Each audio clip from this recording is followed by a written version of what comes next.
Namaste dosto and hello students. So today again we gonna do next 10 daily use sentences. अगर आप English सीख रहे हो तो ये वीडियो आपके लिए बहुत यूजफुल है क्योंकि ये वर्ड्स जो आप अपनी रोज़मर्रा की ज़िंदगी में बोलते हो लेकिन इंग्लिश में कैसे डब करें, तो इस वीडियो में आप बने रहिए.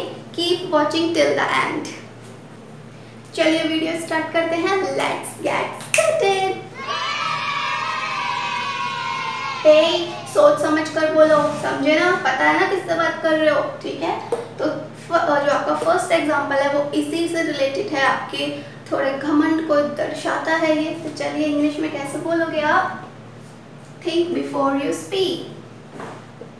Think before you speak. Hey, think before you speak. You know who I am.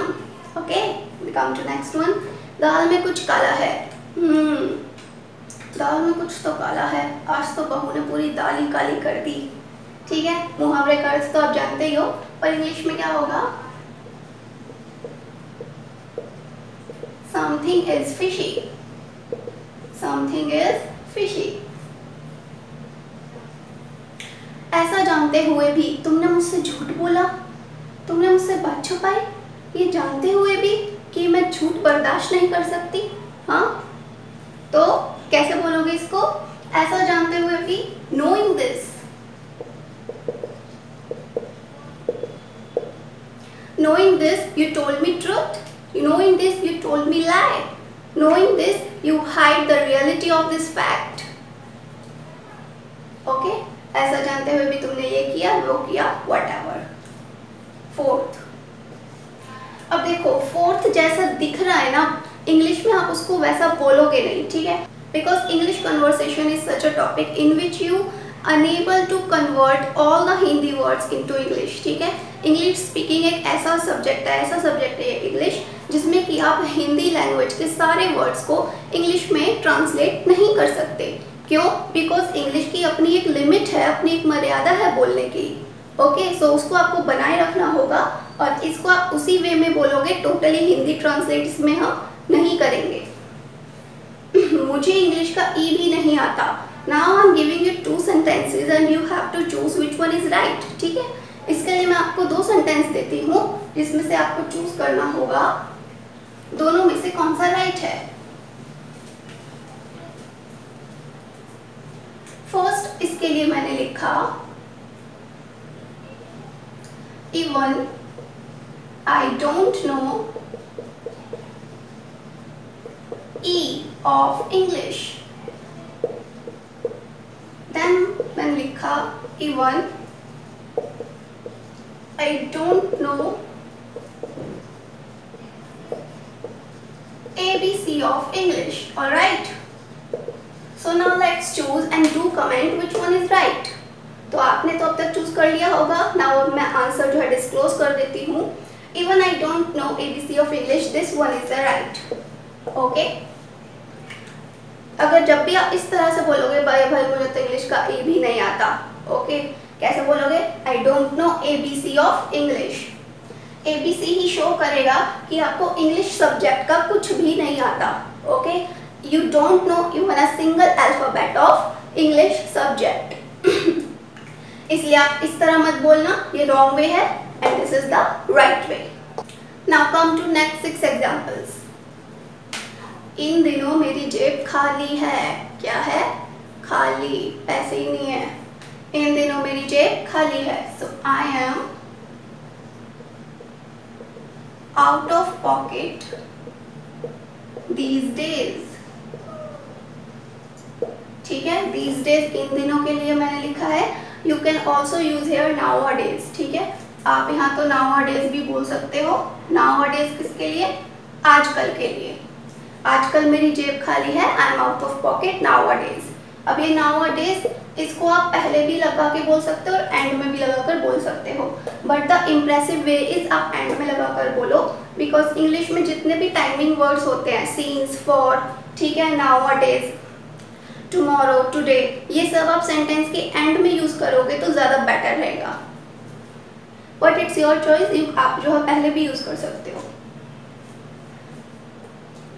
तो ये जो है सिर्फ इंग्लिश स्पीकिंग में ही आप ऐसा कर सकते हो बोलते टाइम, बिकॉज बोलते टाइम कोई इतना ध्यान नहीं देता है, वो सिर्फ आपकी इंग्लिश फ्लुएंट कितनी है उस पर ध्यान देते हैं।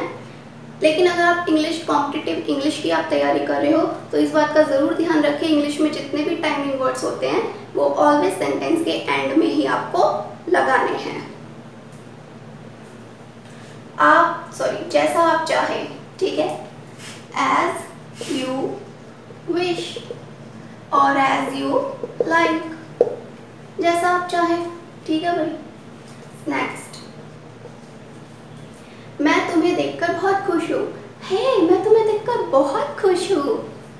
सो I am so glad to see you. I am so glad to see you. Eighth, तो एट्थ देखते हैं। मुझे ऐसा करने में बहुत खुशी होगी। मुझे आपकी मदद करने में बहुत खुशी होगी, ठीक है। तो कैसे बोलोगे? I will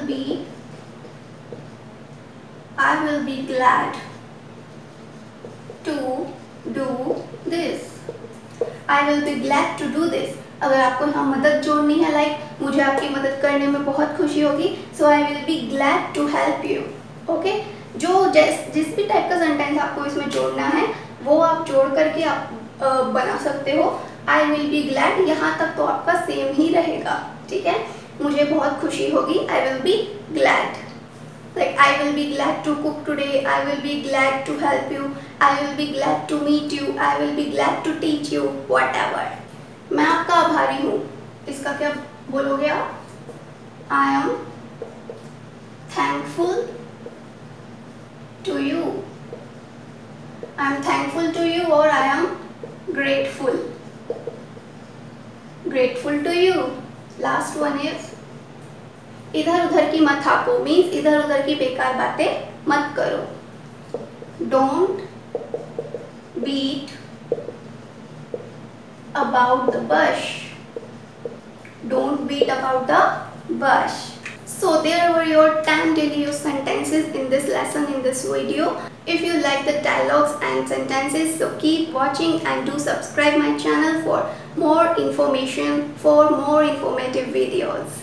साथ ही अगर आपके भी मन में कोई ऐसा डेली यूज़ का कोई भी सेंटेंस हो जो आपके मन में चलता हो, जो आप रोज़ बोलते हो लेकिन आपको उसको इंग्लिश में बोलना नहीं आ रहा है, वो भी आप कमेंट बॉक्स में लिख सकते हो, because it helps me to create and to add that comment in my video, ठीक है। जब आप कमेंट में पूछोगे कि इसको इंग्लिश में कैसे बोले इस डेली यूज सेंटेंस को, तो मैं उसको अपने नेक्स्ट वीडियो में पिकअप करके आपको ज़रूर बताऊँगी। तो ऑलराइट, अब मेरा जाने का टाइम हो गया है, मिलते हैं एक नेक्स्ट वीडियो में, तब तक के लिए goodbye, take care. If you are a student of English honours, UPSC, government exam field, competitive English, इनमें से किसी भी चीज़ की अगर आप तैयारी कर रहे हो, गवर्नमेंट एग्जाम की फील्ड में हो, तो चैनल को ज़रूर सब्सक्राइब करें, क्योंकि मैं यूपीएससी के सब्जेक्ट से रिलेटेड फ्यूचर में बहुत सारे वीडियोस लेके आने वाली हूँ। कॉम्पिटिटिव इंग्लिश पे भी बहुत अच्छे वीडियोस बना चुकी हूँ और फ्यूचर में भी बनाती रहूँगी। तो जितनी भी इंफॉर्मेशन मेरी वीडियोस पे मिलने वाली है, एजुकेशन चैनल है, चैनल को सब्सक्राइब करें, बेनिफिशियल फॉर यू।